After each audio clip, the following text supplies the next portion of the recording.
Magandang araw sa inyong lahat and welcome back to my YouTube channel. Ito ang latest update sa kaguluhan sa Eat Bulaga. Henyo Master Joey De Leon hindi na nakapagtimpi at sumabog na sa galit at may banat na naman si Joey De Leon sa mga umano'y hindi orihinal. Muling inintriga ni Joey De Leon ang kanyang mga followers sa social media sa pamamagitan ng isang cryptic post sa pagkakatong ito ay tungkol sa pagkamalikhain. Ayon kay Joey De Leon, ang taong malikhain ay isang taong may pananaw sa mga bagay na hindi pa nagaganap. Ipinunto niya na 44 years na sila nina Tito Sotto at Bossing Vic Sotto. Tinutukoy ang 44th anniversary ngayong taon ng kanilang longest running noontime show sa buong mundo na Eat Bulaga. Nagtanong si Joey De Leon ng, "Wala ba kayong mga mata?" Pagkatapos ay tinapos niya ang kanyang post sa pamamagitan ng pagpapayo sa makakatanggap ng kanyang mensahe na matuto kung paano maging malikhain. Creativity is seeing something that does not exist already. We have been existent for 44 years. Wala pa kayong mga mata. Be creative, ani Joey De Leon. Sa isa pang post ni Joey De Leon, nagpost ng throwback ng isang magazine cover ang Henyo Master sa kanyang Instagram. Makikita siya sa throwback photo kasama ang iba pang pioneer host ng Eat Bulaga na sina Vic Sotto, Tito Sotto, Richie De Horsey at Chicky Holman. BO is be original. Pag dalawa na kayo, ede BO na yung isa. Saad niya sa caption. Bago nito ay nagparinig na siya tungkol sa peke. Isang sampal, sample pala ng napapanahong kasabihan. Fake it and leave it. Ngek, hehe, take it or leave it yata. Ang legendary trio na sina Tito, Vic at Joey ay may patuloy pa ring alitan sa Tape Incorporated kung sino ang may karapatan na gumamit ng iconic na titulong Eat Bulaga matapos maghiwalay ang dalawang partido.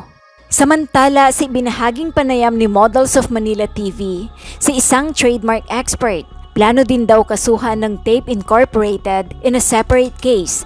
Narito ang buong panayam ni Models of Manila sa isang trademark expert na mapapanood din sa kanyang Facebook page na Models of Manila TV.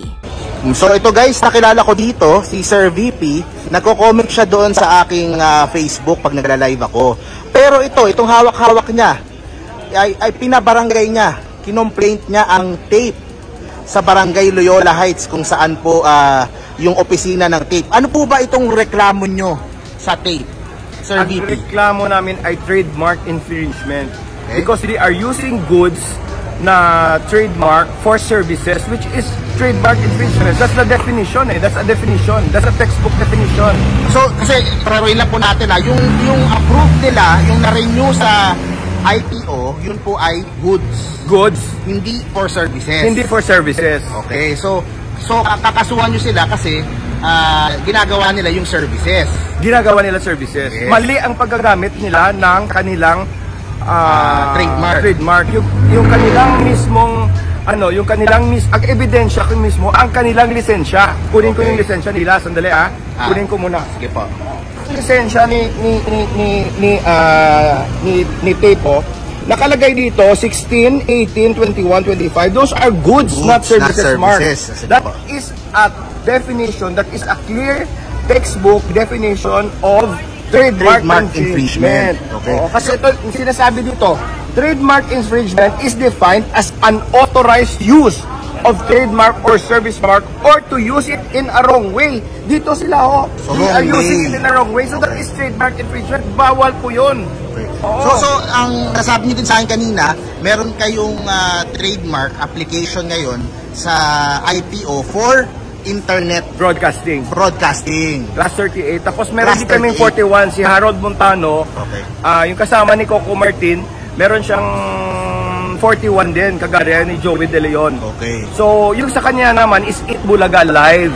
Eat Bulaga Live. Neko Oso Doroko. Saan po ginagamit yun? Sa Japan. Okay. So, yun naman yung nilalaban nyo dito. Yes, so, ano po ang gusto nyong mangyari dito sa barangay? Ano po ang expected, gusto nyong outcome? Because in the barangay, you cannot bring corporate matters into the barangay. So, yung ginawa namin, instead of taping, ginawa namin bullet halushos, yung complaint namin.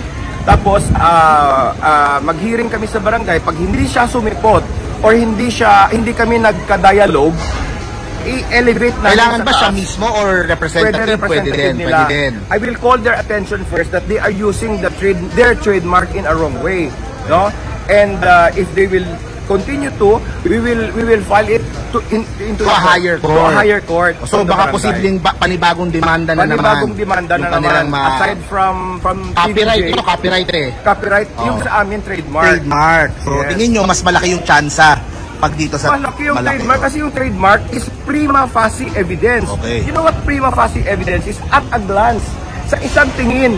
Sa isang tingin, makikita mo agad 16, 18, 21, 25. Oh, di ba goods yun? Ginagamit mo sa service sa isang tingin, guilty sila. Nakuha mo? Whereas copyright is a very, very long process. It's a very mahabang istorya yung copyright. Ito po ang tanong ko. Pag nagkaharap po kayo nila Mayor Bullet sa Lunes, di ba? Ano ang magiging request nyo sa kanya? Ano ang sasabihin nyo sa kanya? Sabihin ko na lang sa kanya, sir, nag-trademark infringement po kayo. So, baguhin nila yung pangalan. Baguhin nyo yung Itbulaga kasi labag sa batas yan, or you can get a certificate of registration from the IPO muna, which takes years. Kaso naunahan na kayo ni Joey De Leon at saka ni Harold Montano. Pangatlo na lang kayo. Oh, thank you very much po, Sir VP. Okay. Salamat. Papa. Well, I think everything went well, pero ayaw ng GMA nagpapa-interview kami. Maangal. Doon kami nagpapa-interview. Pero natuloy po yung nakapag-testify na po kayo sa taas. Maayos naman po yung Yung tingin ko na, sabi ko dapat yung mga dapat sabihin. Bagamat meron ako mga hindi na kompleto. Pero best witness ever. Best witness ever. When will they stop using the name Itbulaga? Ayan, ang ganda. Tanungin mo sa korte yan. Ng EAT. Pag na EAT po, sa patuloy na pagtaas ng ratings ng EAT. Pagtaas? Opo. Ng rating? Ay, papasalamat ako sa ating mga kababayan. Bagamat natutuwa pa rin kami. Sapagkat napakaraming nanonood sa internet. Napakaraming nanonood sa Facebook, YouTube, ganyan. Siyempre, hindi counted sa rating yun Pero mataas pa rin yung rating natin. Mataas po talaga nangungunap. Ang layo. Ang layo. Pero pagdating sa internet, sa social media, mas lalo. Kaya kami, taos-puso, pasasalamat namin sa ating mga kababayan, sa ating mga legit tabarkads. Tingin ko, baka 90% ng Pilipinas, legit tabarkads. Salamat po. Maraming salamat at higit sa lahat. Maraming salamat sa Panginoon Diyos sa tulong niya sa atin. Attorney Buko, yung po sa renewal nung sa tape, kasi po nasabi niyo po sa akin kanina, di ba po, na ito po ay ministerial. Ano po ba yung ibig sabihin? Opo, ano po ibig sabihin niyo po doon? Ang pag-i-issue kasi ng renewal ay binibigay ng Bureau of Trademarks na opisina po ng IPO, no? Kapag nakapag-submit ka ng Declaration of Actual Use at saka nakapagbayad ka ng fees. So yan, normal na nire-renew yan. Pero merong petition for cancellation na nakapending sa ibang opisina. Yun yung Bureau of Legal Affairs.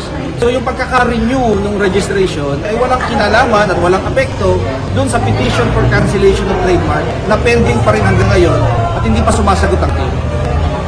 So wala pa rin pong sagot sila. So ibig sabihin po, tuloy pa rin po yung pong pagpapakansela. For cancellation. At wala pong kinalaman yun dun sa renewal po nila. Yes, wala po.